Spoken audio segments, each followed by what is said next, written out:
I have a theory about the Anunnaki, right? Okay. But before we get into it, briefly give the people the background of the story for those who are unaware, the condensed version of the story. We talked about this off camera. You sent me down a rabbit hole. Big up Billy Carson. Some of these brethren, I was on YouTube watching videos upon videos. But what struck me when I look at the thing, first of all, this is a black tradition. This is a story from our ancestors. The Sumerian culture, the Akkadian culture, the Assyrian culture, at its root is a African culture. Let's start right there. So when we talk about the Epic of Gilgamesh, when we talk about all of these ancient stories that were on cuneiform, we're talking about a Kushite culture. So our ancestors, first of all, we have to understand, believed that the gods came from the stars, that they were extraterrestrials. So this whole UFO phenomenon is something that is a black tradition. It doesn't come from Europe. It doesn't come from anywhere. When we talk about the Anunnaki or the people who come from the stars, you know what I mean? This is an African tradition. And when we look at parallel with the biblical tradition, because a lot of people don't realize that Abraham is coming out of the same Cushite culture. Abraham is from Ur of the Chaldees. Ur of the Chaldees was in that same Mediterranean space. So the first Hebrew, the father of the monotheistic religions, is coming out of this same tradition. So the Anunnaki would have been something that Abraham was very familiar with, coming out of this culture. And when we look at the first books of the Bible that were written down, attributed to Moses, and then we talk about the Nephilim, the sons of God who came and had sex with human women and gave birth to these mighty men of renown. And so they're acknowledging that there were people that were out of this world, they call them angels in the Bible, who slept with humans. The Epic of Gilgamesh is the same thing, the demigods. But the story is that, the Anunnaki come from a planet. They had environmental problems that they could only solve by gold, the planet Nibiru. And they came to Earth. They were a people that explored space. They came to Earth. They interacted with lower hominids. They genetically modified those hominids to become humans and to become the workforce, to mine the gold for them, to solve their environmental problem. So this was the concept that our ancient Kushite ancestors had in terms of their origin, And Fire, I want to tell you, sound away still coming from me, but out of all the origin stories that I've read, this one makes the most sense. And the reason it makes the most sense is the nature of man to be taken care of, to be told what to do, and to not necessarily be independent. Because the story clearly states that transition from, what's the term they use, hominid? Yes. Hominid to humans as we know it's now. Our sole purpose was to work. Yes. And if we really analyze man in its truest form, in its true nature, collectively, there are some exceptions. Man seems as if he is made to be guided. Man does not want to be left alone and be independent for survival and also for thought. What do you think about that?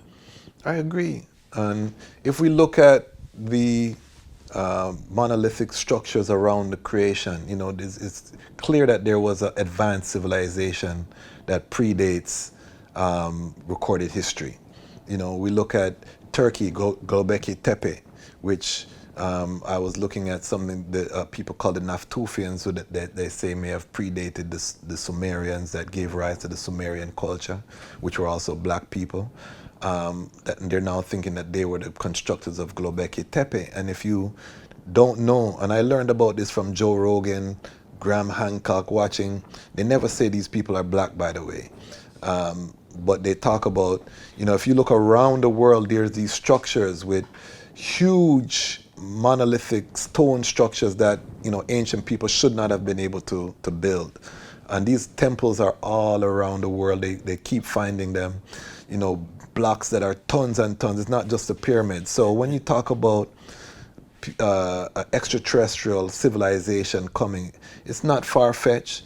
I think we would be naive to think we were alone in this infinite universe. So I can't say, of course, we can't say yay or nay. However, I think people who dismiss the extraterrestrial origin are also very naive and also limiting, what is possible. And we have to factor this in far right in regards to the role of Christianity and the Yes. need for this information to kind of be suppressed Yes. from a political and economic standpoint. If you want to keep a stronghold of a group of people and also benefit from them economically through tithe and donations, they can't be thinking about stuff like this. So you kind of got to just wash this out of history. But the red flag is, why is this a common theme in so much ancient civilizations? Almost every ancient civilization has this tradition of people Even coming from But even Christianity. even Christianity, yes, because in Genesis, again, it talks about, the sons of God or the angels coming down to earth and interacting with the sons, the women of men, and creating giants, the Nephilim, and that these, that they ruled and they were destroyed by the flood. Some survived, Goliath was supposed to be of the Nephilim. Strain. And there's a couple of things that strike me with the Bible too. Adam and Eve, when one of the children are kicked out, and he said the other people out there, obviously were the other people, but the story of Jesus in regards to his ascension. And I think there's another ascension in the Old Testament. I don't know if it's in Elijah.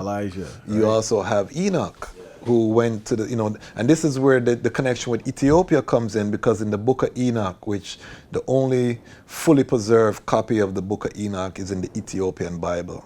So they used to think that the book of Enoch was not a legitimate book until they found it in the Dead Sea Scrolls. In Palestine, they actually found the same copy that the Ethiopians have in the Dead Sea Scrolls, which is how they knew this was one of the ancient texts that was used by the Hebrews. And in the book of Enoch, Enoch talks about ascension, going into the stars, meeting the different orders of angels, which are extraterrestrial beings. They don't live on earth. They're extraterrestrial. What we know about now psychedelics, what we know about dimensions, because I went down that rabbit hole, multiple dimensions and all kind of being, we're so limited. What we have to understand is that our knowledge is limited to what we were taught. Right. There are wealthy societies that have books that only they know.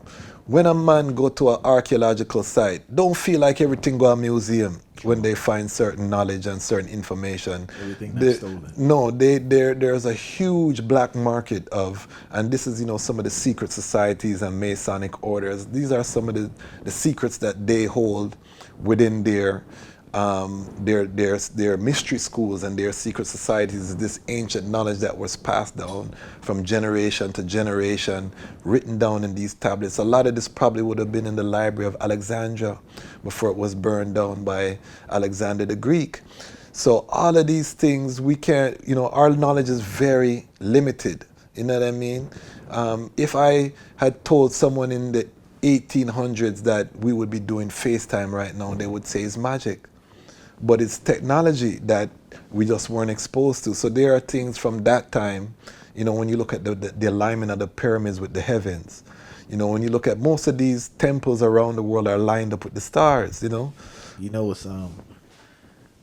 man, I was in Mexico. I went to what's it? I don't know if it's called Chichen Itza. I forgot. Yes. There's some weird stuff going on down there. I got a picture down there, and I don't know because I'm tapped in spiritually, but it's a lot of stuff going on in that area, right?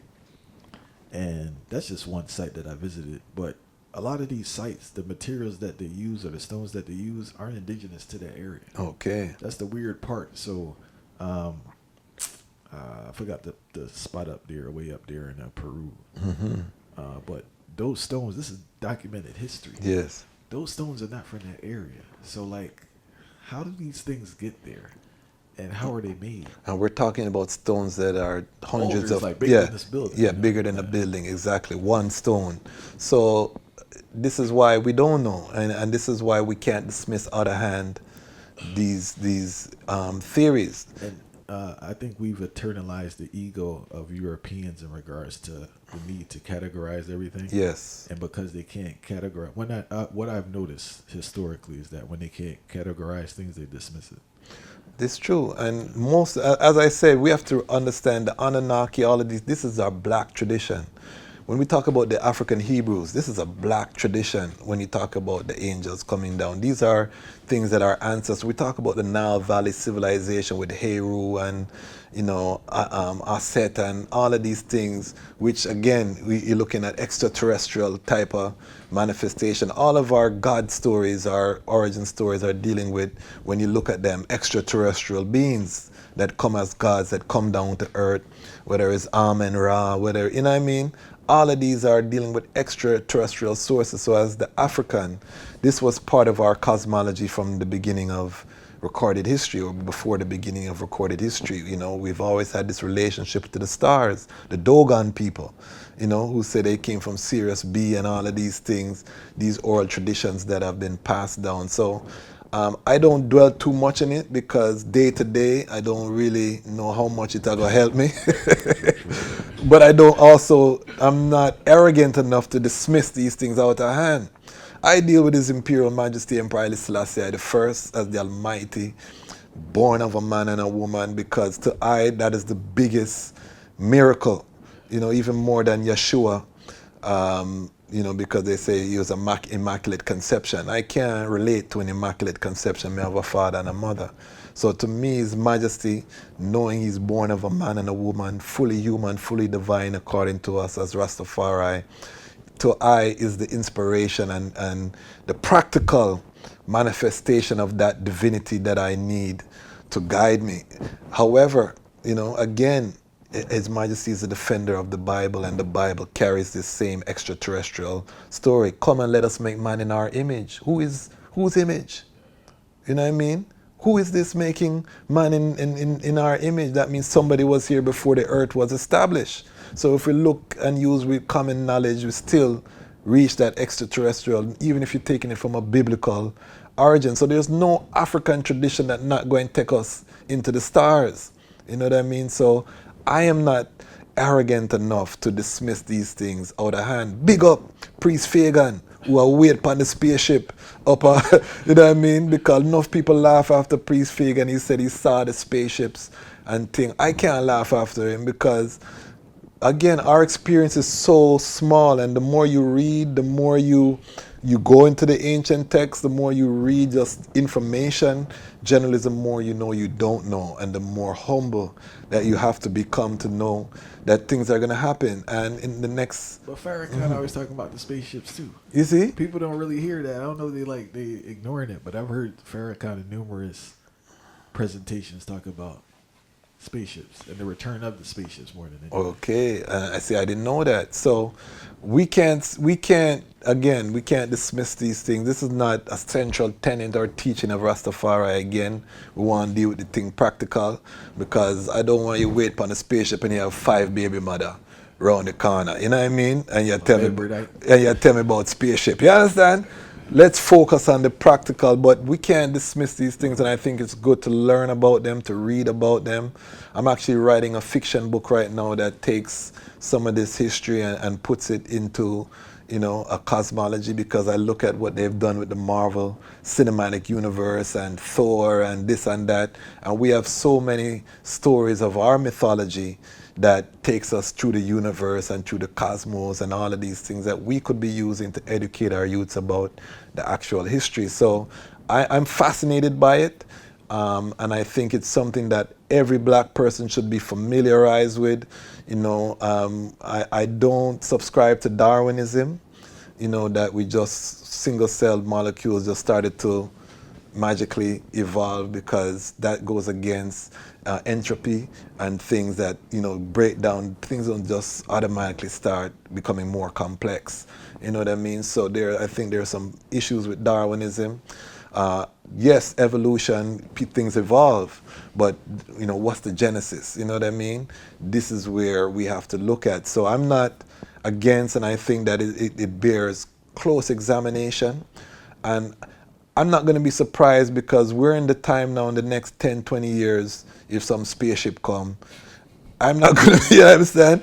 And again, in Congress, we see hearings taking place now. You know, you're starting to see Air Force commanders talk about all of these, you know, UFOs, unidentified flying objects that are moving at angles that human, you know, even drone technology, not supposed to be able to move at. So these things are coming into the mainstream, and I'm telling people, you got to prepare yourself for any eventual. I'm prepared if the Martian them come. Me not go up on the spaceship, you know. Me have to know you at least 10, 20 years before me step on the spaceship with you. You understand? But I'm not going to be surprised if the spaceship land and a man come out and start talk, you know what I mean?